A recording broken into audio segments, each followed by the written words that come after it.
Ayo kita buka mata. Nah saudara, apa yang harus kita lakukan hari-hari ini? Saya ingin kita membaca Yesaya pasal 55 ayat yang ke-6. Firman Tuhan berkata di sana, carilah Tuhan selama ia berkenan ditemui, berserulah kepadanya selama ia dekat. Cari Tuhan. Ya. Ada orang bertanya kepada saya begini, Bu, ngapain Tuhan dicari-cari? Ya, pernah satu kali saya pelayanan di Jakarta.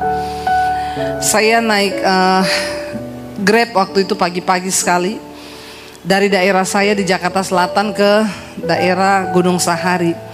Dapat sopir Grab, dia bilang, "Ibu pagi-pagi gini mau kemana, Bu?" Saya bilang, "Ke gereja." Jauh amat rumah dan sama gerejanya. Saya bilang, "Saya ini pendeta, jadi saya ini diundang khotbah. Ya makanya saya di daerah selatan pergi ke daerah kota." "Oh, ibu pendeta." "Iya, saya juga orang Kristen." "Oh, puji Tuhan." Terus saya tanya dia, "Masnya nggak ke gereja? Ini kan hari Minggu, nanti sore ya." "Oh enggak, Bu, saya memang ke gerejanya setahun sekali." Terus saya bilang, "Oh, kenapa nggak ke gereja?" Lalu dia balik tanya sama saya, "Lah ibu kenapa ke gereja?" Saya bilang, "Cari Tuhan dong." Terus dia jawab gini, "Tuhan kok dicari-cari? Tuhan tuh gak perlu dicari, Bu, Tuhan di hati." Ih, kayaknya bener ya. Saya merasa keskakmat loh dengan jawabannya dia. Ngapain ibu cari-cari Tuhan? Tuhan tak perlu dicari, Tuhan di hati, Bu. Ibu tahu saya ini ya, Bu, walaupun saya mabok, saya putar lagu rohani di mobil. Saya bilang, jangan-jangan kamu ingat Tuhan cuma karena mabok toh. Kalau sadar gak pernah ingat Tuhan. Saya biar mabuk ingat Tuhan, Bu. Makanya saya tuh ke gereja setahun sekali kalau Natal. Oh, jadi kamu merasa tidak perlu cari Tuhan? Nggak usah lah Tuhan dicari-cari. Oke, kalau begitu kamu berasa bahwa Tuhan ada di hatimu ya? Iya dong. Nah pertanyaan saya berikutnya, kamu yakin nggak kamu ada di hati Tuhan apa enggak? Dia bilang gini, "Kalau itu saya nggak tahu itu, Bu." Jangan terlalu pede merasa Tuhan di hatimu. Pertanyaannya, kamu di hati Tuhan apa enggak? Hari-hari ini banyak orang Kristen pede. Ya nggak usah lah terlalu kudus-kudus, kita ini sudah ditebus oleh kasih karunia Tuhan. Yakobus berkata, engkau percaya hanya ada satu Allah saja, itu baik, tapi setan juga percaya. Jadi kalau level iman kita cuma sampai dipercaya, berarti kita satu level sama? Tolong ngomongnya agak pede gitu. Engkau percaya, setan percaya. Nah kalau level iman kita cuma sampai dipercaya, berarti kita satu level sama? Biasa aja ngomongnya, gak usah sambil melirik sama saya. Setan gitu. Nanti abis ini ada Pak Tony Daud yang suka serem ngomong setan-setan, ya. Dia memang ahlinya. Jadi hamba Tuhan itu kan ada spesialisnya. Ya, kalau saya ini spesialisnya setan-setan yang sudah tidak terlihat mata sih, ya. Jadi orang berpikir kadang setan itu hanya yang menakutkan, kuntilanak itu setan. Jangan salah, kuntilanak sudah kalah pamor sama pelakor. Ya, kata kuntilanak, saya sudah kalah pamor. Ya, saya bajunya panjang sampai di bawah, bolongannya satu tok. Orang Kristen zaman now bajunya pendek, bolong di mana-mana. Bertobat, jangan jadi kuntilanak. Jadi saudara, kita melihat apa yang terjadi hari-hari ini. Ya, kita melihat apa yang sedang terjadi. Bahkan banyak orang tidak menyadari, mereka berpikir hanya sekedar beriman, menjadi Kristen, percaya, sudah selesai. Alkitab berkata cari Tuhan selama ia berkenan, karena ada waktunya Tuhan sudah tidak berkenan. Kalau kita sudah tiba-tiba mati saudara, ya udah sudah tidak ada waktu lagi. Selama Tuhan masih beri kita hidup, mari kita cari Tuhan. Kenapa kita harus cari Tuhan? Karena kita membutuhkan Tuhan. Bukan Tuhan yang butuh kita, kita yang butuh Tuhan. Dulu saya berjalan tanpa Tuhan, saya gak kenal Tuhan. Saya punya agama tapi saya gak kenal Tuhan. Saya melakukan semua yang saya inginkan. Saya melakukan dosa, keinginan daging. yang namanya daging ini enak. Nih ya, makanya ada orang tanya sama saya, Bu Debbie, Ibu sering pelayanan ke daerah ya? Iya. Kalau di daerah itu banyak orang kerasukan nggak, Bu? Banyak. Kadang lagi puji-pujian di sana udah kerasukan. Ntar lagi pujian sana lagi kerasukan. Kalau di Jakarta, Bu, pernah nggak Ibu lagi ibadah ada yang kerasukan? Saya ingat-ingat belum pernah sih. Dulu pernah ada lagi pujian, tiba-tiba ada seorang bapak jatuh menggelepar-menggelepar. Saya udah mau lari, saudara, mau doa pelepasan. Istrinya ngomong, "Nggak usah, Bu, kenapa? Epilepsi." Oh. Saya kira kerasukan, udah mau saya tengking dalam nama Yesus. Ternyata epilepsi, saudara. Ya, saya bertanya, kenapa kalau di daerah masih banyak yang kerasukan, kalau di kota-kota besar udah jarang orang kerasukan? Karena di kota-kota besar, di gereja, setan sudah tidak bekerja. Setan bilang cukup kontrol saja. Lancar, lancar coy. Ya, jemaat yang datang banyak coy. Kata setan, enggak apa-apa. Yang penting hidupnya nggak berubah. Biar aja mereka ke gereja tiap minggu, suami istri tiap hari berantem, biarin aja. Mereka ke gereja tidak berubah juga kok.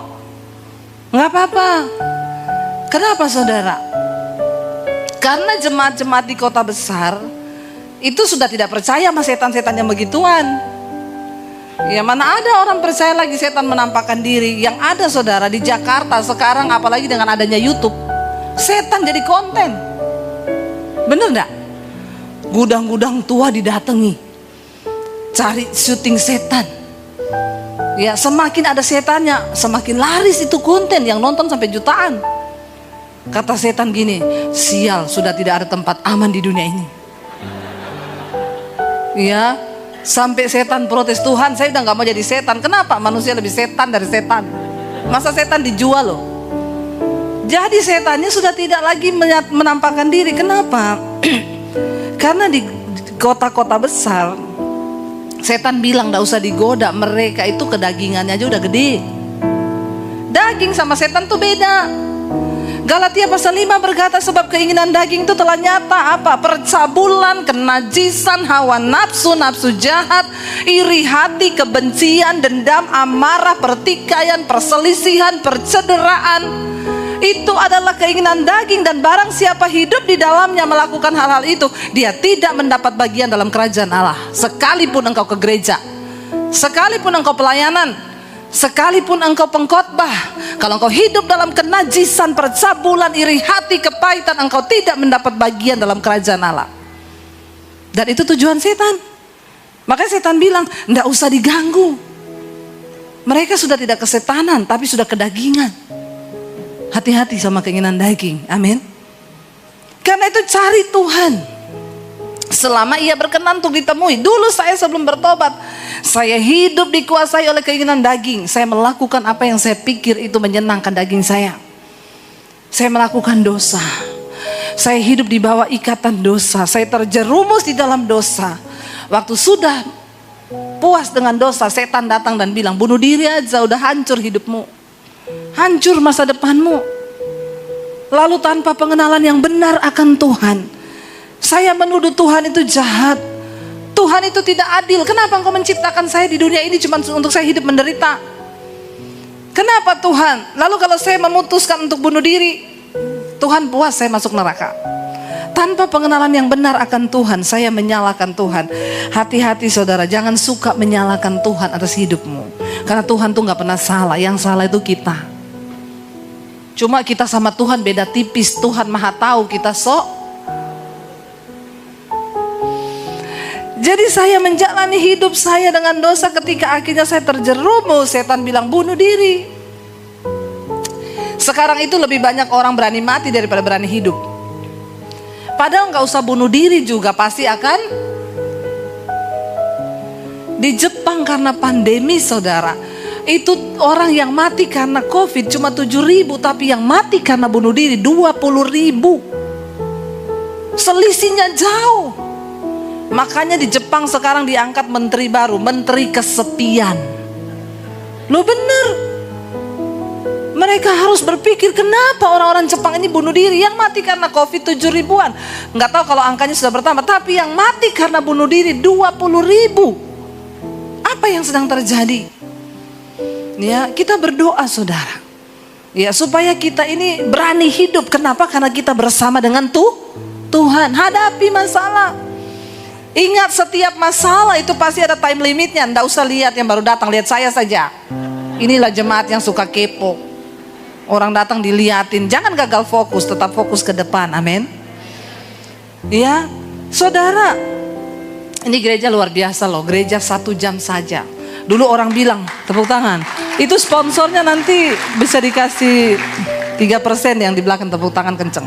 Dulu orang bilang, gereja kok 1 jam saja. Sekarang di Jakarta semua gereja 1 jam saja. Ya, kalau sudah mau lebih di time out dari belakang, Bu cepet Bu, apalagi yang di hotel, memang nggak boleh lama-lama. Ya, dari hotelnya nggak boleh lama-lama, cepet Bu, harus selesai 1 jam saja. Ya, bukan masalah berjam-jamnya, tetapi kualitas kita beribadah itu yang terpenting. Amin saudara. Karena ibadah yang sesungguhnya bukan di gedung begini. Waktu engkau pulang keluarkan gedung gereja ini, keluar dari gedung gereja ini, bagaimana kehidupanmu di luar, itu yang dilihat setan. Kalau semua lagi ibadah di sini, setan bilang lagi kudus semua itu. Kalau lagi nyanyi, tepuk tangan, sorak-sorak, wah lupa itu, lupa semuanya. Tapi ketika engkau keluar dari gedung gereja ini, itulah pertempuran iman yang sesungguhnya. Bagaimana kehidupanmu di rumah. Maka saya bilang percuma engkau ke gereja kalau kehidupanmu tidak berubah. Setan tidak pernah takut dengan orang yang rajin ke gereja, tapi setan takut dengan orang yang melakukan firman. Kalau kita melakukan firman, kita gak perlu takut dengan setan. Kenapa? Karena setan takluk kepada orang yang melakukan firman Tuhan. Jadi sebagai orang percaya, jangan takut sama setan saudara. Ya, ada pendoa itu ngomong sama saya, Bu, di rumah saya ada setan Bu. Terus ibu takut? Enggak. Dulu saya takut Bu, setiap kali saya turun ke bawah dia duduk di sofa. Sekarang kalau saya lewat saya permisi Bu. Saya bilang permisi, saya enggak ganggu kamu loh, saya cuma mau ambil air putih. Jadi saya tanya sama dia, Bu maaf saya mau tanya ya, itu sertifikat rumah atas nama ibu atau atas nama setan? Ya, kok ibu permisi sama setannya? Orang percaya itu gak bisa hidup tinggal bareng setan. Bener apa bener? Makanya saudara juga gak usah takut. Kemarin saya doakan satu rumah, ada seorang bapak bilang, Bu saya mau pindah rumah baru, tolong ibu doakan ya. Iya, saya pergi saudara berdoa di sana. Keliling di rumah itu karena gede sampai di pojok, dia tanya, Bu ibu rasa apa di situ? Saya bilang, rasa apa? Nggak, di pojok ibu di situ rasa apa Bu? Lapar. Karena saya belum makan. Enggak, saya serius ini Bu, ibu enggak rasa apa-apa? Enggak, kenapa? Kemarin ada pendeta berdoa, dia bilang di situ ada sesuatu. Terus katanya harus kasih lampu yang terang. Bukan begitu Pak, Bapak harus kasih lampu yang terang di situ karena di situ pojok dan di situ gelap. Jadi kalau lampunya remang bisa tersandung orang jatuh di tangga. Tapi katanya ada sesuatu. Kata pendeta itu ada sesuatu. Saya bilang, Bapak, saya nih ya Pak dulu datang di Jakarta, saya kontrak rumah, saya cari yang ada setan. Amin saudara. Security-nya tanya, Bu, kok ibu berani ngontrak di situ, itu ada setannya loh. Nggak apa-apa, saya masuk, setan cari kontrakan lain. Amin. Karena roh yang ada di dalam kita lebih besar dari segala roh yang ada di dalam dunia ini. Amin. Orang percaya datang bawa firman, setan minggat. Jangan mau tinggal satu rumah sama setan, apalagi permisi sama setan. Enak aja tuh setan. Setan yang berbahaya itu ketika engkau tidak berubah. Engkau pemarah, engkau marah-marah terus di rumah. Suami-suami sampai anak istrimu gak seneng kalau engkau ada di rumah. Ini kayaknya papa saya ini punya roh kuda merah, pencabut damai sejahtera. Kalau dia udah datang, kita semua kehilangan damai. Itu setan. Saudara punya iri hati, kepahitan. Engkau hidup di dalam kepahitan dengan keluarga, dengan saudaramu. Engkau tidak bisa mengampuni. Itu setan yang jenderal itu. Kalau cuma setan yang menampak-nampakkan diri gitu, itu kerucuk-kerucuk punya. Saudara tengking dia juga hilang. Tapi engkau hidup dalam kepahitan, kenajisan. Engkau tidak pernah bisa berhenti dan bertobat dari segala dosa. Itu setan yang luar biasa yang sudah tinggal dan hidupmu dirasuki. Saudara cari Tuhan. supaya engkau berubah dalam hidupmu dan engkau tidak bolak-balik ke gereja saja tetapi hidup nggak punya perubahan. Bagaimana? Setan nggak pernah takut dengan orang yang melayani Tuhan. Selama engkau tidak melakukan firman, tidak ada wibawa ilahi dalam hidup. Hari-hari ini dunia sedang mencari sesuatu yang berbeda. Kita pengkhotbah, saya tadi pagi sampaikan, apa goal dari seorang pengkhotbah? Ketika dia berkhotbah, tiba-tiba ada yang bertobat mau meninggalkan dosa. Kenapa? Karena khotbahnya itu disertai Roh Kudus. Petrus dulu sekali khotbah 3.000 orang tobat. Zaman sekarang pendeta 3.000 kali khotbah, untung-untung 1 tobat. Bertobat. Amin. Ayo kita mulai minta sama Tuhan supaya hidup kita ini berubah, supaya hidup kita ini bertobat. Saudara, sudah tidak cukup banyak waktu lagi kata Alkitab. Ibadah yang kedua tadi saya sampaikan, pergunakanlah waktu yang ada. Janganlah engkau hidup menjadi orang bebal, tetapi menjadi orang arif. Pergunakan waktu yang ada karena hari-hari ini jahat. Ayo berubah saudara. Jadi Kristen yang bijaksana. Jadi orang yang mau sungguh-sungguh mencari Tuhan. Ayat ini berkata, carilah Tuhan selama ia berkenan untuk ditemui. Berserulah kepadanya selama ia dekat. Saya pernah konseling satu orang ibu saudara. Ibu ini kepahitan sama suaminya. Jadi di salah satu acara retreat, ibu ini dibawa saudara oleh panitia. Bu Debbie tolong doakan dia. Saya melihat modelnya itu saya sudah tidak mau mendoakan. Karena saya lihat dia tuh gak kepengen didoakan. Ya cuma karena panitia yang bawa dia ke saya. Jadi gayanya itu datang saudara modelnya begini. Lalu saya cuma lihat kasihan panitianya udah bawa. Ya udah ayo Bu kita berdoa ya. Saya berdoa. Dalam nama Yesus Tuhan engkau jamah. Kalau Roh Kudus mau lepaskan lepasan. Kalau enggak juga enggak usah. Karena orangnya juga memang enggak niat. Tapi ternyata Roh Kudus bekerja. Tiba-tiba dia kelepek-kelepek saudara. Dia teriak-teriak. Dia menggelepar-gelepar saudara. Lalu ditahan sama pendoa-pendoa di situ ada 6 ibu-ibu. Dalam nama Yesus makin menggeliat dia. Ditengking dalam nama Yesus makin menggeliat. Saya lihat wah ini udah enggak benar. Saya bilang sama pendoanya minggir, mundur semua. Ya, enggak usah ditengking yang begini. Lah terus Bu Debbie dia menggelepar, tunggu minggir. Saya bisikin sesuatu di telinganya, tiba-tiba dia diem. Pendoanya tanya sama saya, Bu, Ibu bisikin apa?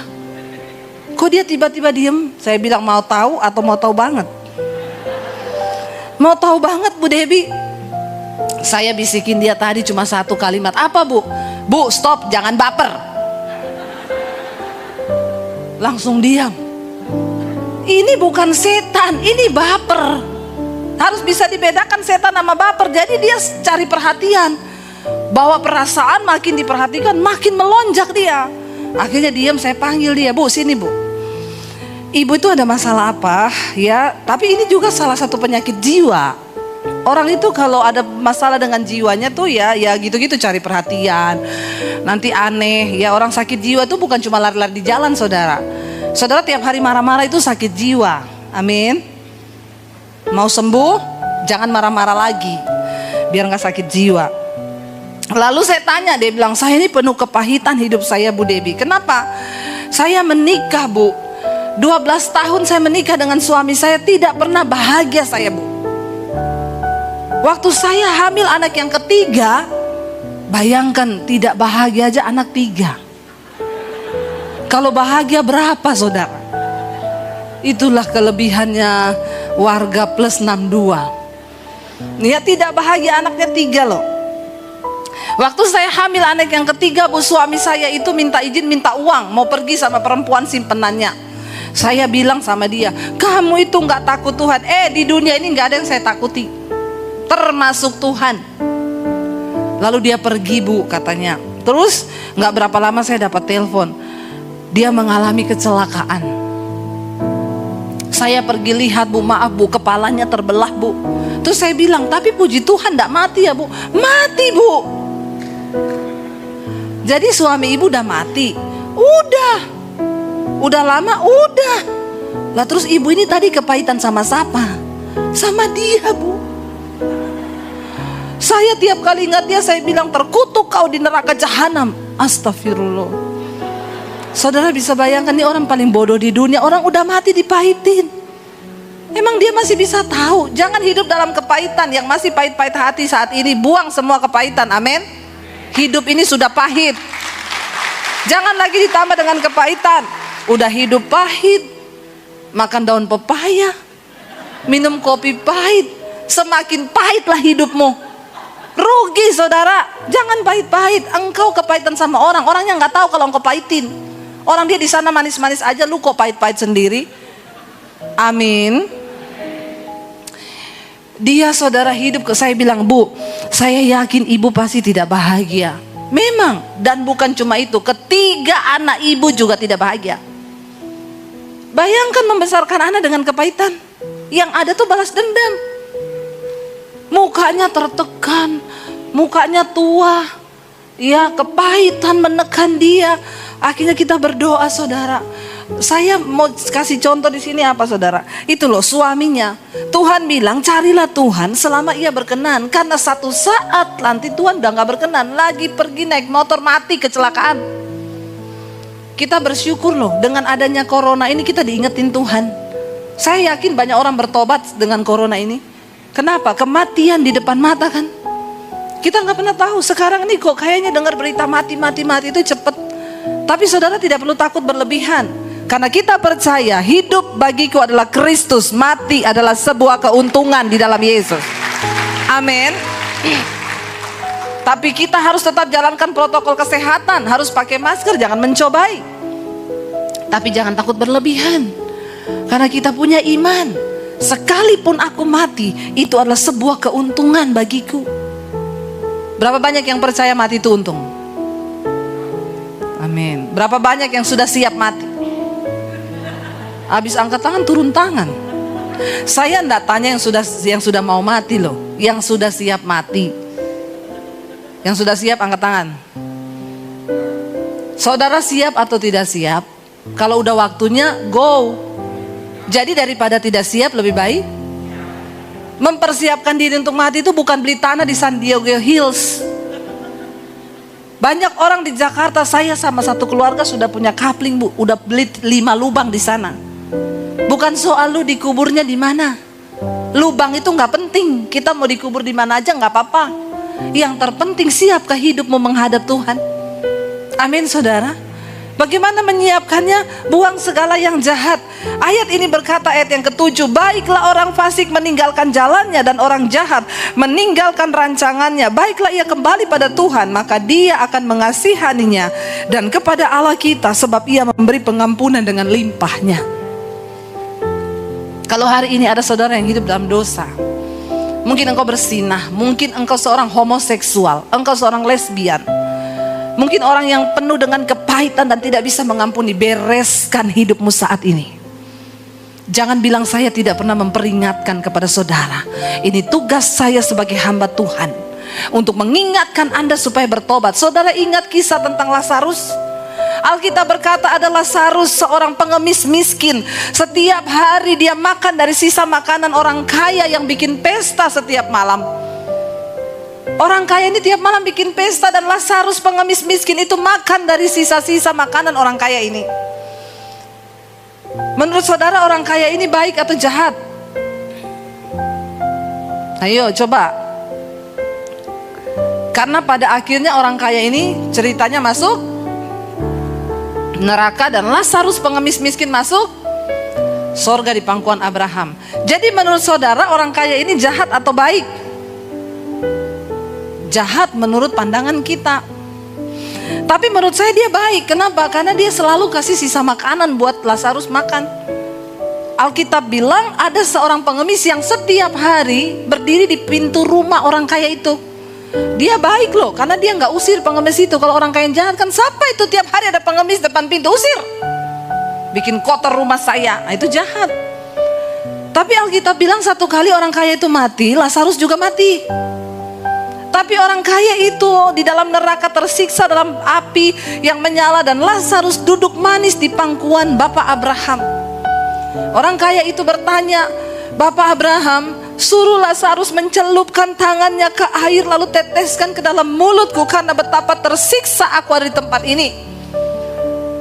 Kenapa Lazarus duduk di pangkuanmu dan aku ada di sini? Bapak Abraham bilang, dia nggak ngomong gini, karena waktu di dunia lu selingkuh terus. Enggak, karena selama di dunia engkau sudah menikmati semua yang baik. Sedangkan Lazarus menikmati semua yang tidak baik. Hati-hati, terlalu menikmati yang enak bisa mengubah konotasinya menjadi dosa. Makanya sering-seringlah menderita, amin. Loh, malah ketawain saya loh. Ini benar. Ya enggak apa-apa, sesekali menderita itu baik.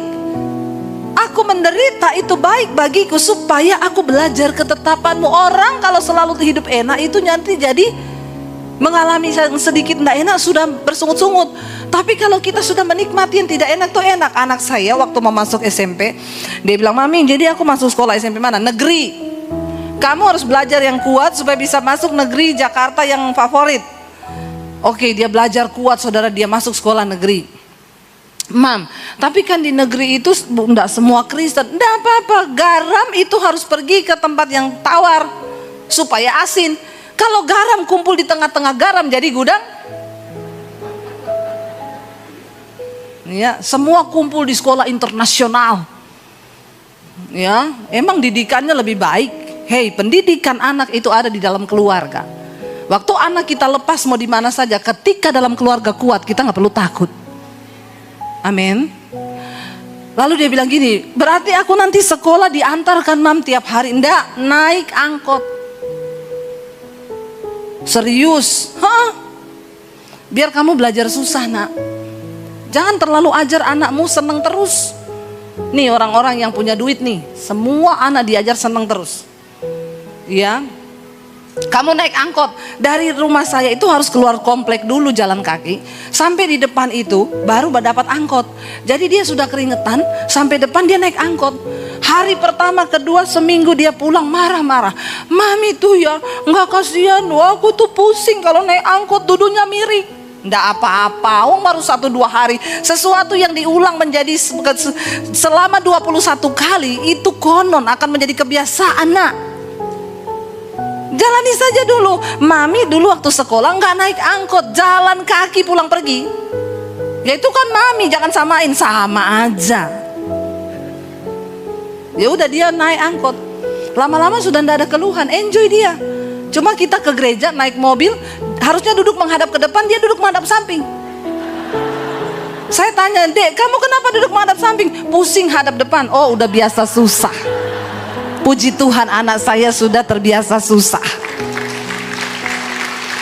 Jangan selalu ikutin anakmu itu yang enak-enak terus, bahaya. Zaman sekarang tuh bahaya. Ya bukan berarti sekolah mahal itu terus karakternya jadi baik. Maaf loh, saya bertamu di rumahnya Pak Haji. Masuk ke rumah, ya, anaknya Pak Haji pulang, "Assalamualaikum." Saya disalami, suami disalami, "Assalamualaikum." Bapaknya disalami. Saya bertamu ke rumahnya wakil gembala, orang kaya, anaknya di international school. Pulang, tasnya dilempar di ruang tamu, ada kita. Dilempar di ruang tamu, dia teriak, "Suster!" SMA. Saya bilang, "Dek, kamu kan udah SMA, bisa bawa tas sendiri, gak usah teriakin suster." Dia lihat saya sambil ngomong, "Kepo." Saya bilang sama suami, kalau anak saya sudah saya baptis ulang nih anak, saya rendam 15 menit, biar dia buka mata langsung di rumah Bapa di sorga. Apa yang kita ajarkan pada anak-anak kita? Sekolah mahal belum tentu menghasilkan karakter yang baik. Firman Tuhan di dalam keluarga lah yang harus mendidik anak-anak. Hari-hari ini anak-anak muda itu kehilangan, saudara. Kenapa? Dia tidak lagi melihat contoh. Ya, jangan engkau manjakan anakmu dengan uang. Semua serba ada, kita puaskan mereka. Ajar mereka tentang bagaimana berjuang hidup bersama Tuhan. Warisan yang terbaik yang kita tinggalkan bagi anak kita adalah iman. Amin. Tuhan berkata, cari Tuhan. Ya, tinggalkan dosamu, tinggalkan segala yang tidak berkenan, berseru kepadanya. Biarlah orang jahat meninggalkan rancangannya dan ia kembali kepada Tuhan, maka dia akan mengasihaninya. Selama pintu anugerah masih terbuka, ayo kita berjuang untuk masuk melalui pintu yang sempit itu, saudara. Ya, karena lebarlah jalan yang menuju kepada kebinasaan, tapi sempit jalan yang menuju kepada kehidupan. Dan sedikit orang yang memilih untuk menjalani itu. Yuk, kehidupan ini bicara. Lalu Bapak Abraham bilang, karena selama engkau di dunia, engkau sudah menikmati yang enak, sedangkan Lazarus menikmati yang tidak enak. Lalu orang kaya itu bilang, Bapak Abraham, kalau itu izinkan dulu aku pulang ke keluargaku yang ada di dunia. Aku mau kasih tahu mereka supaya mereka bertobat, supaya mereka tidak hidup menurut apa yang aku hidupi, supaya mereka tidak masuk ke tempat ini karena ini begitu menyiksa. Bapak Abraham bilang, tidak usah kamu buru-buru turun ke dunia. Di dunia itu sudah ada nabi-nabiku, ada hamba-hambaku, sudah ada Debbie Basdir di dunia mengingatkan mereka. Kalau Debbie Basdir aja yang masih hidup mereka nggak dengar, apalagi lu yang dari dunia orang mati, dipikir hantu. Jangan bilang saya tidak mengingatkan untuk bertobat, mengejar hidup kudus, meninggalkan segala dosa, buang kepahitan. Suami istri berantem gak usah lama-lama, 5 menit cukup, amin. Malah ketawa loh. Tepuk tangan dong, mana yang bagian sponsor tepuk tangan tadi tuh? Berantem gak usah lama-lama, 5 menit cukup. Kalau jiwamu sehat, dikendalikan oleh firman, engkau sanggup. Tuhan mencari orang-orang seperti itu. Amin. Makanya saya bilang, saudara, orang yang pintar bahasa roh jangan di gereja pakai bahasa roh. Ya, bahasa roh itu waktu engkau berantem di rumah. Ya, waktu engkau mau ngomong ke istrimu, dasar memang kamu itu setan lari tuh. Jangan di gereja bahasa roh, di rumah kebun binatang semua keluar, ngapain? Hei, setan tertawa lihat hidupmu. Ayo kita jadi orang yang menang. Kendalikan diri. Saya belajar waktu saya menikah dengan suami saya. Ya, pernikahan itu tidak mudah. Yesus bilang 2 jadi 1. Wah, kalau saya ngomongin nanti lama, saudara. Nanti waktunya nggak cukup lagi. Ya, 2 jadi 1 itu separuh saya mati, separuh suami saya mati. Waktu kami menikah, hal terberat dalam pernikahan kami itu masalah komunikasi. Suami saya orang Solo, saya Sulawesi. Dan saudara tahu betapa ribetnya komunikasi kami. Orang Solo itu kalau bicara nadanya di ujung-ujung tuh turun, rendah. Orang Sulawesi kalau ngomong di ujung naik. Jadi kita tidak pernah ketemu, saudara. Ya, saya tuh panggil suami saya kan Jo, artinya bojo. Jadi saya teriak kalau manggil dia, Jo, itu tolong gini-gini. Dia datang, Mbak Ojo nesu. Saya bilang, aku nih ndak nesu, tapi nadamu itu nesu ora.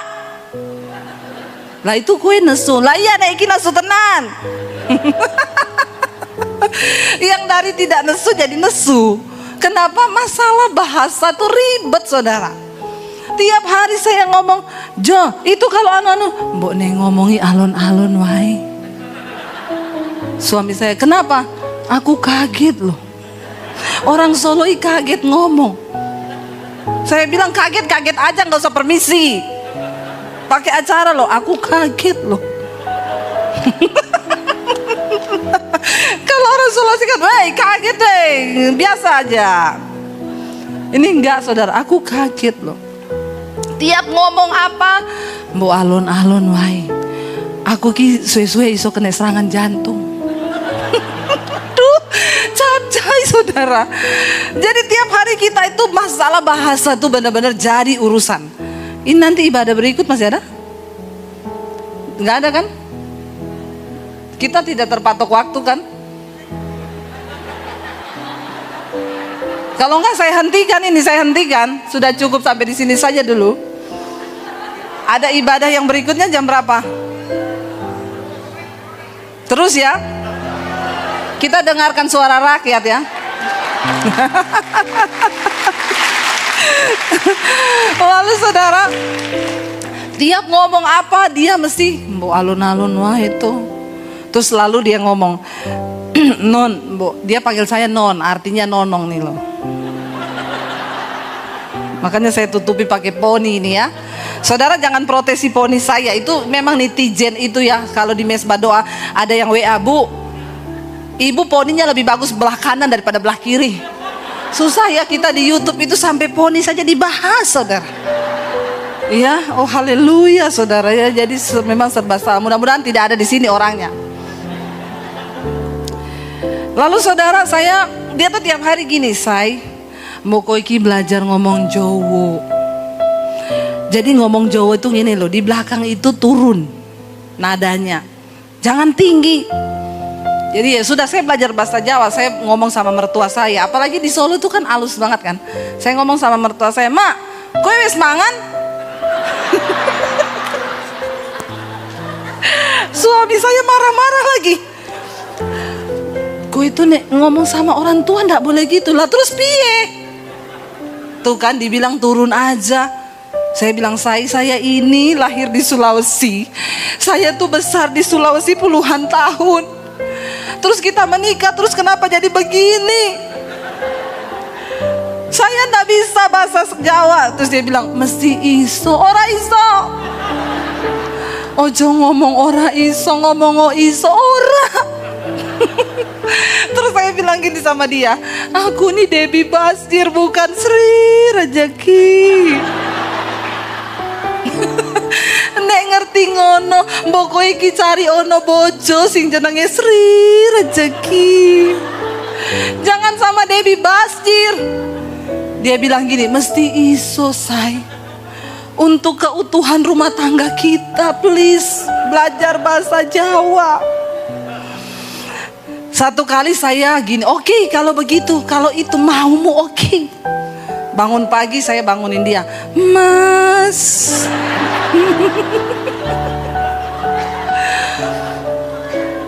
Tangio Mas. Ya sebisa saya lah. Pripun panjenengan arep dahar saiki apa piye Mas? Suami saya kaget bangun, saudara. Dia bilang, kenapa ada Sri Rejeki di sini? Pripun Mas? Dia duduk di tempat tidur. Non, biasa wae, mboten nopo-nopo Mas. Saudara tahu saya ngomong gitu seharian sampai malam. Monggo Mas, lungo Mas. Dia bilang lagi, non biasa wae, mboten nopo-nopo. Ngene iki sing mbok karep gitu Mas. Saudara, satu hari saya mencoba ya, seperti apa yang dia mau. Saya nyanyi sama dia. Ya. Saya memang tahu saya tidak mampu, tapi aku akan mencoba. Satu hari saya ngomong gitu sampai malam mau tidur, "Piye Mas?" Dia nyanyi sama saya, "Benar ku mencintaimu, tapi tak begini." Jadi udah mau tidur malam saya tanya, "Jadi pripun Mas, Debbie Basir opo Sri Rejeki?" Dia bilang, "Debbie Basir wae." Oke, kalau begitu. Jangan protes lagi.